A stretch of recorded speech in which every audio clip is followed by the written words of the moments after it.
August 15, 1944, the Mariana Islands. Japanese Colonel Takeo Takeda climbs the muddy slope of Hill 362, his boots slipping on ground still scarred from battle. Just 7 days ago, this vantage point overlooked an impenetrable wall of jungle, vines thick as ship cables, trees that had stood for centuries. Now as he reaches the crest, the sight that greets him defies everything he knows about warfare. Below stretches a massive airfield, its coral-white runway gleaming in the morning sun like a fresh scar across the earth.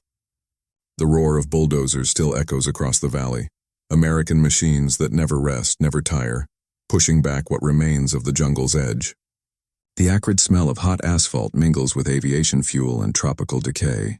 Even now, even as he watches, B-29 superfortresses, the silver demons that will soon rain fire on Tokyo, taxi into position for takeoff. Takeda's hands tremble as he opens his field journal, the pages already warped by humidity. His final report to Imperial headquarters will contain a truth too terrible for them to believe. The Americans do not build airfields, he writes, his precise characters wavering. They conjure them. What our engineers swore would take 6 months, they have accomplished in 6 days. They build airfields like we dig foxholes. The Japanese military's confidence in their island fortresses rested on a fundamental miscalculation, one carved from years of their own brutal experience.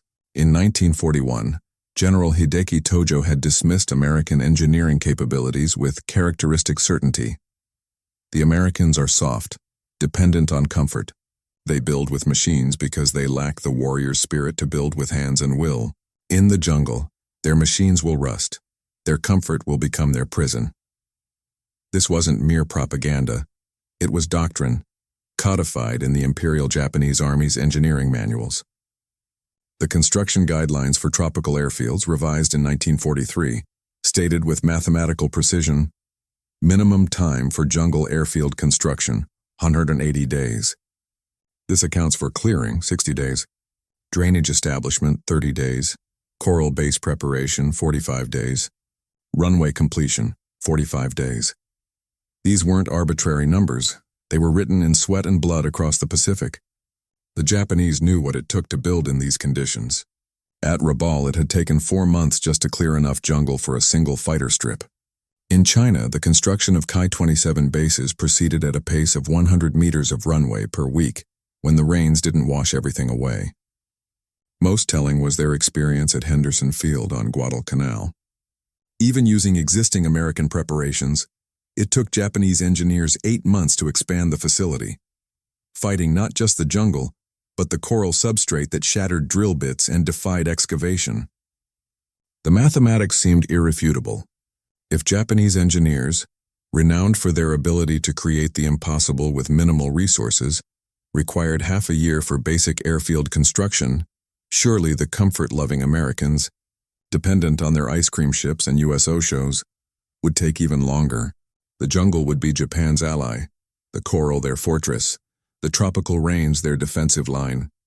Lieutenant Kenji Yamamoto had spent 3 years perfecting the art of jungle reconnaissance, but nothing had prepared him for what he witnessed through his field glasses on June 17, 1944. 2 days after the Americans hit the beaches of Saipan, his mission was simple: observe and report on enemy engineering capabilities. His report would shatter every assumption in Tokyo. Metal monsters, he wrote in that first dispatch, struggling to describe machines that defied his vocabulary. Not 5 or 10, but hundreds. Each one larger than our Type 97 tanks, but these do not fight. They devour the earth itself. The Seabees had arrived, and with them came a mechanical army the Japanese had never imagined. D7 and D8 Caterpillar bulldozers, their bright yellow paint already dulling under coral dust, pushed through jungle that should have taken weeks to clear. In hours, century-old trees toppled like grass before a scythe, but it was the method that truly stunned Yamamoto. Where Japanese doctrine called for careful survey, gradual clearing, and methodical preparation, the Americans attacked the landscape with industrial fury. He watched crane operators unload prefabricated steel sections, Marston matting, though he didn't know the name, stacked like playing cards on the beach. Concrete mixers portable, asphalt plants portable, everything designed to transform raw earth into operational airfield at impossible speed. As darkness fell, Yamamoto prepared to return to his unit, assuming work would cease. Then the lights blazed to life. Generator-powered floodlights turned night into harsh artificial day. The roar of engines never stopped. In his hiding place, cramped between coral rocks still warm from the day's heat, he watched the Americans work in shifts, fresh crews replacing exhausted ones without missing a beat. "They have eliminated night," he scrawled in growing disbelief. "Work never ceases. While we sleep, they build."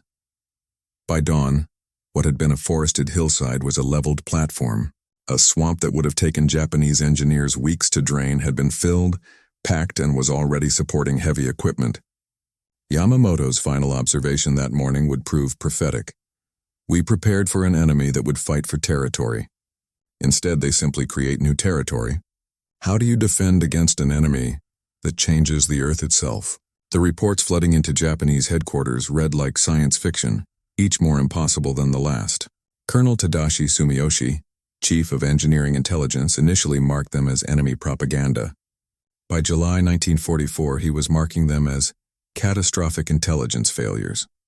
The Americans weren't just building fast, they were rewriting the laws of construction. On Saipan, Japanese observers documented the impossible becoming routine. Day 1, 0600 hours, Seabees hit Aslido Airfields surrounding jungle. By 1800 hours, 40 acres cleared. Japanese manual allocation for similar work, 21 days. Day 2, coral crushers, machines the Japanese didn't even have names for, transform the island's defensive substrate into runway base. Rate of progress, 3,000 tons of crushed coral laid and compacted per day. Japanese capability, 200 tons when equipment worked. The timeline comparisons became a cruel mathematics lesson. Japanese doctrine, 1 mile of jungle road required 1 month minimum, accounting for weather delays and equipment failures. American reality on Tinian, 1 mile of coral surfaced road in 8 hours. Not estimated, measured, verified by multiple observation posts before they were overrun. Captain Hiroshi Ito, one of Japan's most experienced combat engineers, was captured on Guam after witnessing 5 days of American construction. His interrogation transcript revealed a broken man. "You must understand, I built airfields in China, in Burma. What they accomplish in 1 day, we budgeted 3 weeks to achieve. They have machines that eat mountains. They have steel planking that creates instant runways. But most terrifying, they have system. Every man knows his role. Every machine has purpose. No wasted motion. The evidence accumulated relentlessly. Tinian's North Field. Day 3 saw the first Marston matting laid. Interlocking steel planks that created instant runway surface. 6,000 feet in 1 day. Day 4. While Japanese commanders still debated response, American P-47 fighters were already landing, refueling, and launching strikes. Day 5. Runway extended to accommodate B-29 superfortresses. Day 6. Fully operational base with fuel farms, ammunition bunkers, and maintenance facilities. Lieutenant General Yoshitsugu Saito's final message from Saipan contained a bitter truth. The enemy possesses construction capabilities that render our defensive calculations meaningless. We prepared for siege warfare. They simply build new bases faster than we can shell the old ones. His staff's analysis was even more stark. At current rates, the Americans could build more airfield capacity in 1 month than Japan had constructed in all of China over 8 years. The revelation spread through the ranks like a virus. Sergeant Makoto Tanaka wrote to his wife, "We were told Americans were soft, but soft men do not work 20-hour days in tropical heat. We were told their machines would fail in jungle conditions, but their machines multiply like rabbits. When one breaks, 3 replace it." The systematic demolition of every assumption left Japanese forces psychologically shattered before the physical defeat was complete. The revolution in military construction wasn't magic.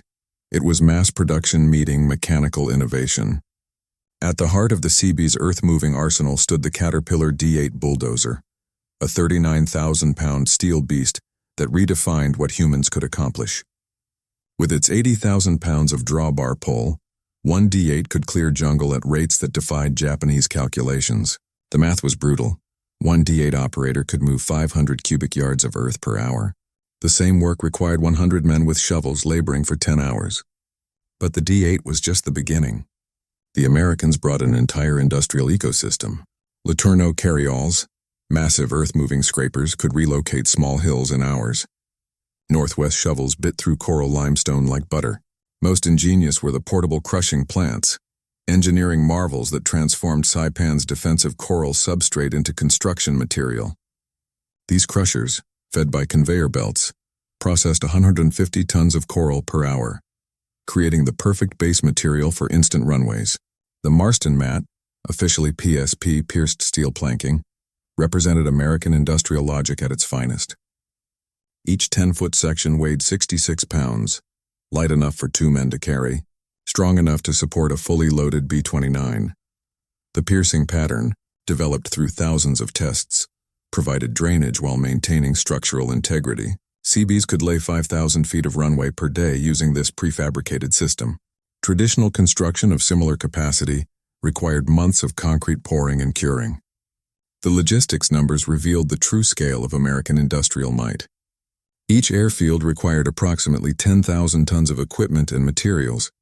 The Navy delivered this tonnage with assembly line efficiency: 2,000 tons of Marston matting, 2,500 tons of fuel storage tanks, 800 tons of prefabricated buildings, 450 tons of electrical equipment.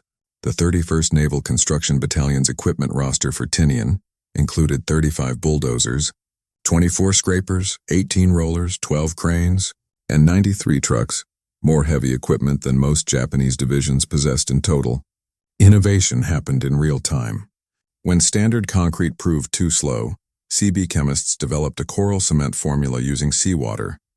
Heresy to traditional engineers, but perfectly functional for rapid construction. They created portable asphalt plants that could be operational within hours of unloading. When jungle mud threatened to bog down equipment, they invented interlocking steel road sections that distributed weight across soft ground. Chief Petty Officer Robert Bull Morrison, a D-8 operator with the 121st NCB, summarized the technical advantage with typical Seabee directness. The Japs figured construction like ancient Rome, hand labor and time. We figured it like Detroit, horsepower and production lines. They brought shovels to a bulldozer fight. The numbers backed his boast. American construction battalions achieved work rates 40 to 50 times faster than their Japanese counterparts, not through superhuman effort, but through mechanical multiplication of human capability. Major Kiyoshi Yamada had built bridges across the Yangtze and carved airstrips from Burmese mountains. His engineering credentials were impeccable, his confidence absolute, until Saipan. His letters home, recovered after the war, chronicle a professional watching his world collapse. June 20, 1944. Beloved Michiko, the Americans have landed, but do not worry. The jungle will slow them as it slowed us. Their soft bodies will wilt in our heat. July 5th. I must report strange things. They have machines I cannot name, doing work I cannot explain. Yesterday I watched them move a hill. Not dig through it. Move it. July 18th, his final letter. They work like demons, never stopping. I am an engineer of the Imperial Army. Yet I feel like a child watching giants. We calculate in months what they accomplish in hours. I fear I will not see you again. Not because they are better warriors, but because they have made our island indefensible. They do not capture terrain. They create it. 8,000 miles away in Stockton, California, Rose DeLuca treasured different letters. Her husband John, Duke, to his Seabee brothers, wrote with exhausted pride between shifts. Baby, you wouldn't believe what we're doing here. Worked 22 hours straight yesterday, but we laid 2 miles of runway. 2 miles. The lieutenant says we're making history. All I know is my dozer don't quit, and neither do I. His diary, more honest than his letters, revealed the cost. Hands so blistered they're bleeding through my gloves.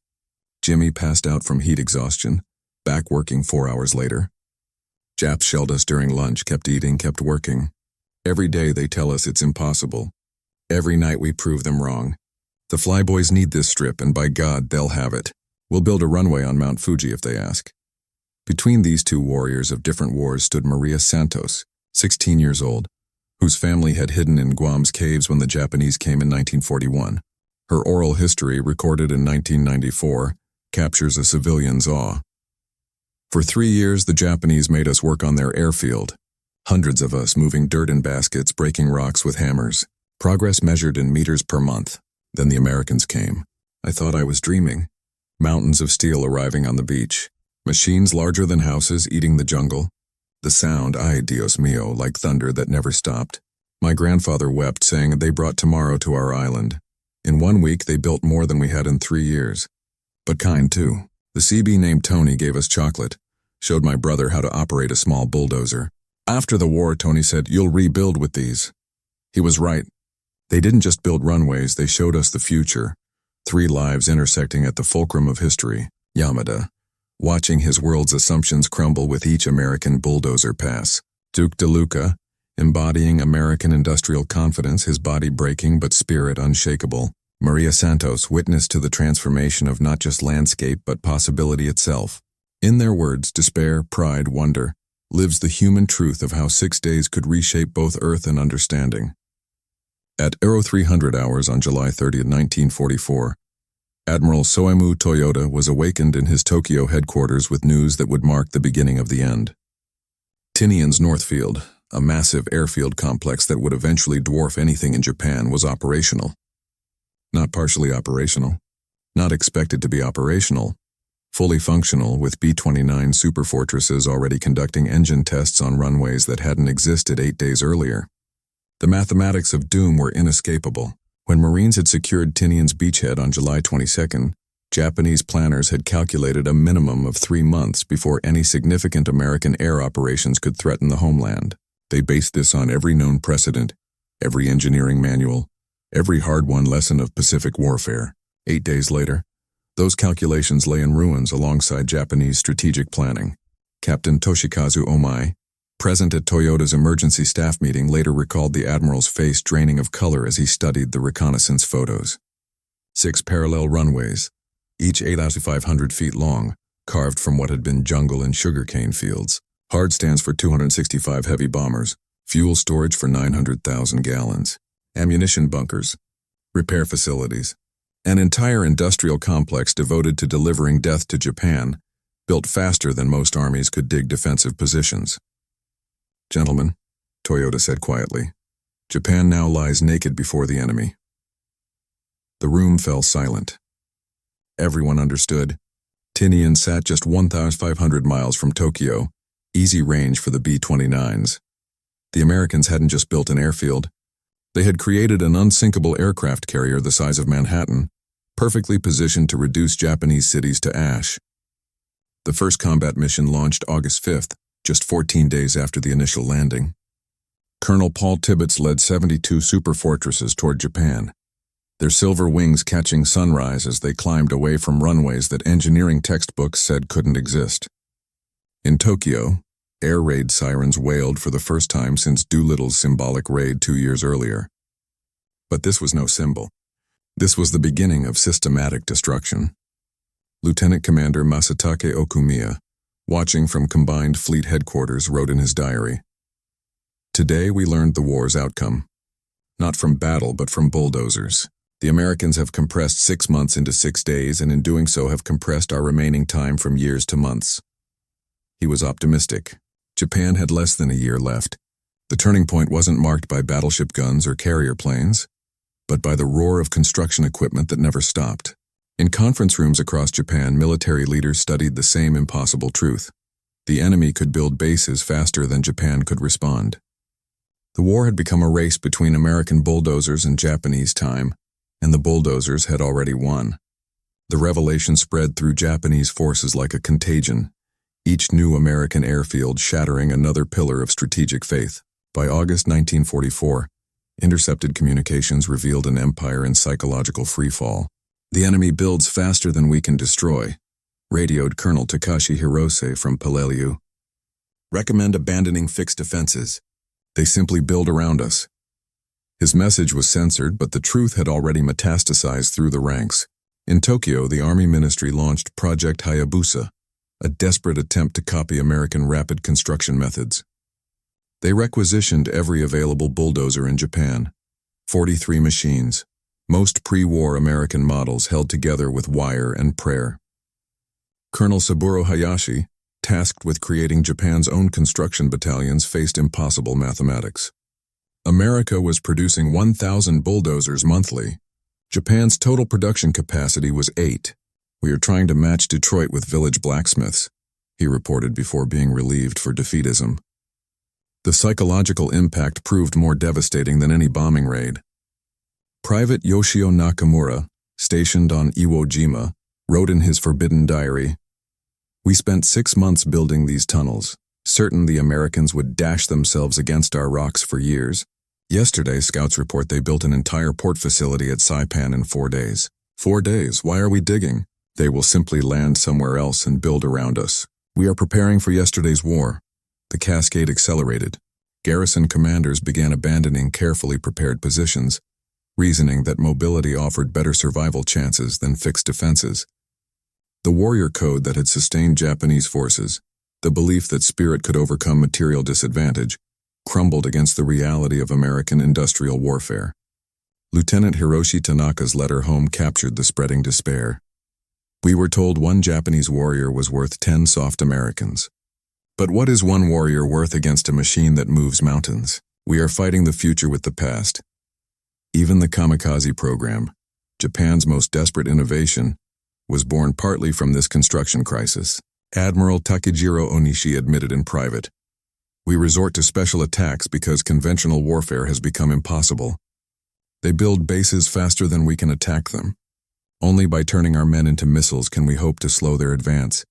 But even suicide attacks couldn't stop bulldozers."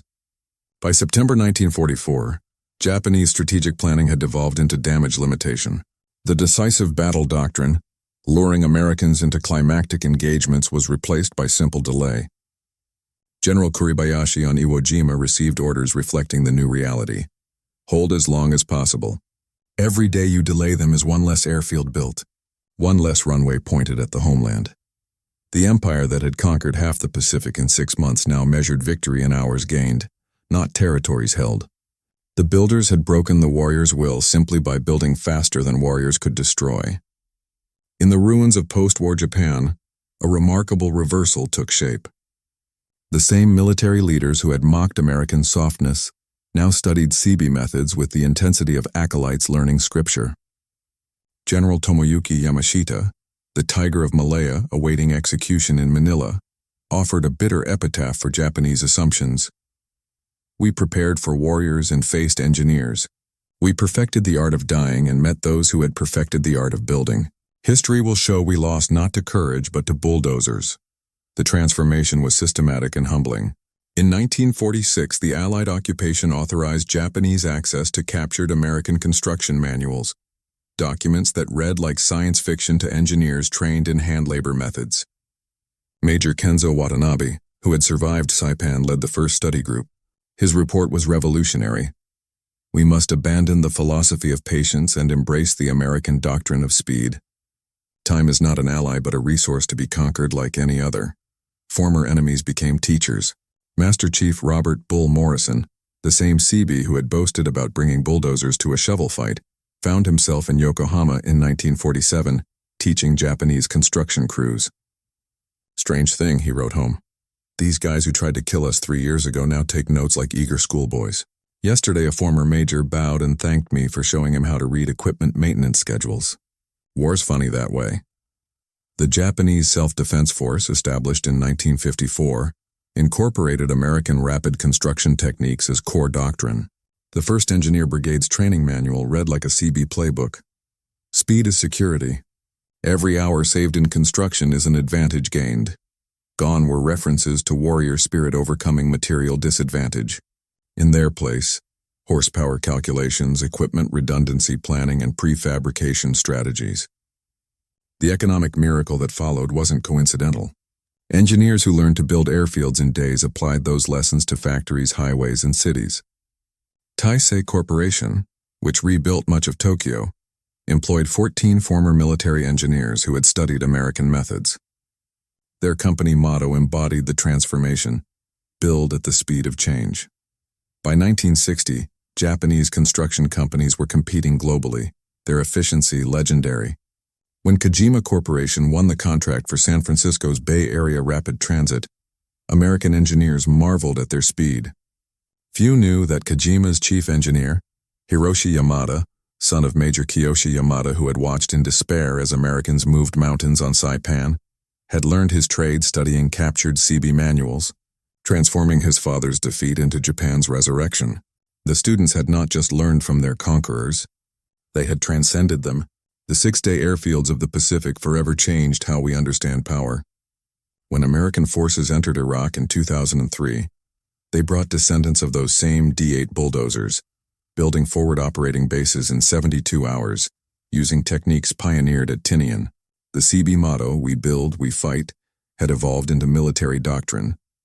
Victory belongs not to who can destroy fastest, but who can build fastest. This transformation extends beyond military strategy. Modern warfare abandoned the concept of holding ground for the revolutionary idea of creating ground. Why capture an enemy airfield when you can build a better one wherever you need it? The Chinese military studied this lesson carefully, turning reef specks in the South China Sea into military bases through industrial-scale construction. They learned what the Japanese discovered too late. Geography is no longer destiny when you can reshape it at will. The philosophical shift runs deeper than tactics.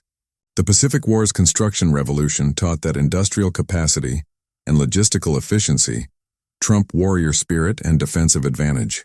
Today's global economy reflects this truth. Amazon's overnight delivery network, China's Belt and Road Initiative, SpaceX's rapid rocket construction, all echo the Seabee principle that speed of building defines competitive advantage. Modern military planners study Tinian's North Field like business students analyze Toyota's production system. The lesson transcends eras. Sustainable power comes from the ability to create infrastructure faster than opponents can respond. Whether building airfields or server farms, highways or networks, the principle remains constant. Construction velocity determines strategic advantage.